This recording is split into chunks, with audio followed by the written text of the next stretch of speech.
नमस्कार। योग साधना में आप सबका स्वागत है। आज हम अभ्यास करेंगे सूत्र नीति का और हम बताएंगे कि सूत्र नीति करने में क्या क्या समस्याएं आते हैं। मुख्य रूप से इस बिंदु पर हम चर्चा करेंगे। देखिए, सूत्र नीति में रखा हूँ सूत्र रबर नीति आजकल आ रहा है। सूत्र के जगह पर रबर थोड़ा आसान है, क्योंकि सूत्र बनाने में भी बहुत मुश्किल होते हैं। उसके बहुत सारे नियम हैं। मोम एंड ऑल बहुत सारी चीज़ ऐसे लगाए जाते हैं जो मधुमक्खी के जो हनी कम होते हैं उससे भी उसको ये किया जाता है, रगड़ा जाता है ताकि वो टाइट रहे धागा। तो सब में बहुत समस्या होता है, इसलिए हम लोग रबर नीति का प्रयोग करते हैं। तो रबर नीति के साइज का भी ध्यान देना बहुत आवश्यक है।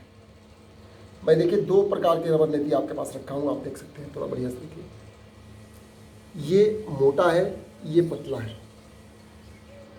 तो कोशिश कीजिए कि इनिशियल में पतले रबर नीति का ही यूज़ करें। मैं भी इसको कम यूज़ करता हूँ, कभी कभी यूज़ करता हूँ।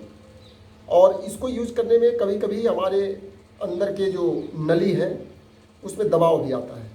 तो मुख्य रूप से आप इसी को यूज़ कीजिए, हम सलाह देंगे। मैं भी इसी को यूज़ करता हूँ। यदि आप मोटा खरीद लाए हैं तो फिर आपके लिए सूटेबल नहीं होगा, तब भी नहीं हो पाता है। तो सूत्र नीति में जो जो ध्यान देने वाली बात है कि पहले आप जो सिलेक्ट कर रहे हैं, जो खरीद करके जो मार्केट से ला रहे हैं, उस पर ध्यान दीजिए कि वो रबर नीति किस साइज़ का है। पतले साइज़ का होना चाहिए। दूसरा, आपके यदि किसी कारण बस नाक जाम है, गंदगी कुछ भरा हुआ है, तो आप पहले जल नीति 2-4 बार प्रयास कीजिए। जल नीति नित्य प्रति आप अभ्यास कर सकते हैं, कोई दिक्कत नहीं है। सूत्र नीति लेकिन सप्ताह में लगभग 1 बार ही करने का प्रावधान बनाया गया है। रोज रोज सूत्र नीति नहीं करना चाहिए, ऐसा पुस्तकों में भी हमारे ऋषि मुनियों ने वर्णन किया है। तो सूत्र नीति का अभ्यास सप्ताह में 1 बार ही करें। तीसरा, सूत्र नीति करने के बाद आप अपने नाकों में गाय का घी या तिल का तेल अवश्य डालें, क्योंकि सूत्र नीति करने से कभी कभी पतली झिल्लियाँ और कोमल रक्त वाहिकाओं में दबाव आता है।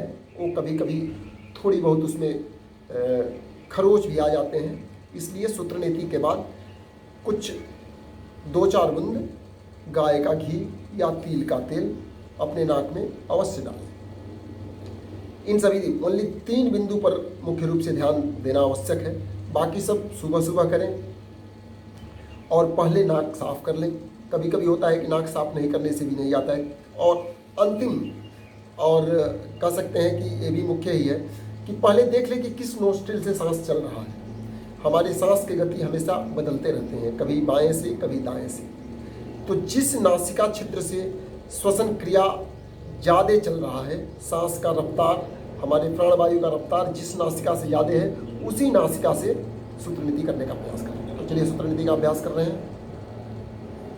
धीरे धीरे इसको अंदर धीरे धीरे डालना है, जल्दी नहीं करना है, सबसे बड़ी चीज़ है। दूसरा चीज़, डालते समय यदि कहीं रुक जा रहा है तो ज़्यादा दबाव न दें, फिर से उसको धीरे से निकाल लें और फिर दोबारा डालने का प्रयास करें। नहीं तो वहाँ पर थोड़ा सा इसको घुमा लीजिए। कभी कभी क्या होता है ना कि हमारी पतली झिल्लियाँ हैं वो इसमें फंस जाते हैं, तो फिर आपको ब्लड आने का भी, रक्त बहने का भी मीन्स चांस हो जाते हैं। कभी कभी ऐसा होता है, मैं अनुभव भी किया हूँ, किसी को कराते समय भी अनुभव किया हूँ।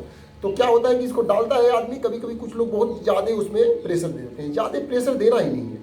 यदि नली में सही तरीका से जा रहा है तो वो आराम से चला जाएगा। जब कहीं रुक रहा है तो वहाँ पर रोक लीजिए। यदि पहले दिन अभ्यास पूरा नहीं हो पाया, दूसरे दिन अभ्यास कीजिए। तो चलिए करके दिखाता हूँ, बहुत धीरे धीरे देखिए।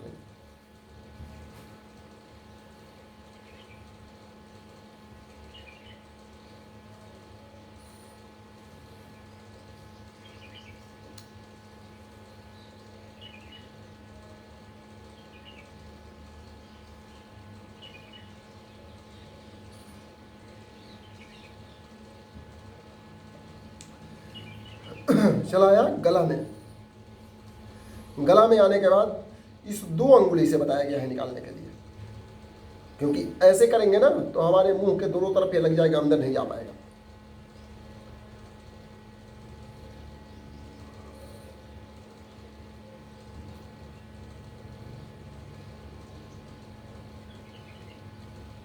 धीरे धीरे आगे बढ़िए।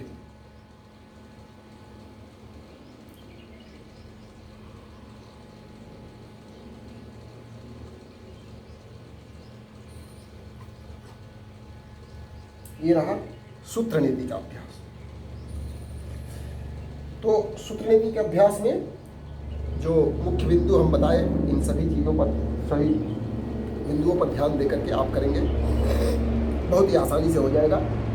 एक बार दाहिने से तो फिर बाएं से भी करें। ऐसा नहीं कि केवल एक नासिका छिद्र से करें, लेकिन पहले कोशिश करें कि जिस नासिका छिद्र से श्वसन क्रिया, श्वसन का संचार सुचारू रूप से और ज़्यादा मात्रा में हो रहा है, उसी नासिका छिद्र से पहले नेति क्रिया करें। नेति क्रिया में कोई डरने की आवश्यकता नहीं है। ये शुद्धिकरण का एक प्रोसेस है। इससे हमारे नासिका छिद्र ही नहीं, हमारे आज्ञा चक्र का, हमारे मस्तिष्क का, हमारे जितने भी साइनस ग्रंथि जो रहता है उसका, सभी का शुद्धिकरण होता है। और आँखों का शुद्धिकरण आप देखेंगे, कभी प्रयास भी किए होंगे, तो जब भी हम सूत्र को अंदर प्रवेश कराते हैं तो हमारे आँखों से आंसू आने लगते हैं। इसका मतलब यह है कि हमारे आँखों का शुद्धिकरण, आँखों के जो भी स्नायु तंत्र है वो यहाँ पर आज्ञा चक्र में जुड़े होते हैं। जो हमारे साइनस ग्रंथि से आज्ञा चक्र जुड़ा हुआ है, आज्ञा चक्र से हमारे मस्तिष्क के जितने भी स्नायु तंत्र हैं वो सभी जुड़े रहते हैं। आँख का, मस्तिष्क का, कान का, गले का। तो ये बोला जाता है कि गले से ऊपर की जितनी भी समस्याएं होते हैं उनमें नेति क्रिया बहुत ही लाभकारी होता है। तो आप पहले जल नेति का अभ्यास करें, उसके बाद सूत्र नेति का अभ्यास करें, और हम आशा करेंगे कि अवश्य आप कर पाएंगे। इसमें कोई कठिनाई नहीं होगा। और सबसे जो मुख्य बिंदु है उसको मैं हमेशा बताने का प्रयास करता हूँ कि कभी डरने की आवश्यकता नहीं। ये सभी क्रियाएं बहुत ही शोधित है और शोध करके ऋषि मुनियों ने हमारे समक्ष प्रस्तुत किया है। केवल थोड़ी सी सावधानियां बरतें, जो कि हम बताते रहते हैं। और यदि आपको और भी कोई समस्या हो रहा है तो आप हमसे संपर्क कर सकते हैं, और या कोई भी योग साधक है जो सूत्र नीति का अभ्यास किया है और अच्छे तौर से अनुभव है, कोई भी योग्य योग शिक्षक हैं, उनसे परामर्श लीजिए। धन्यवाद।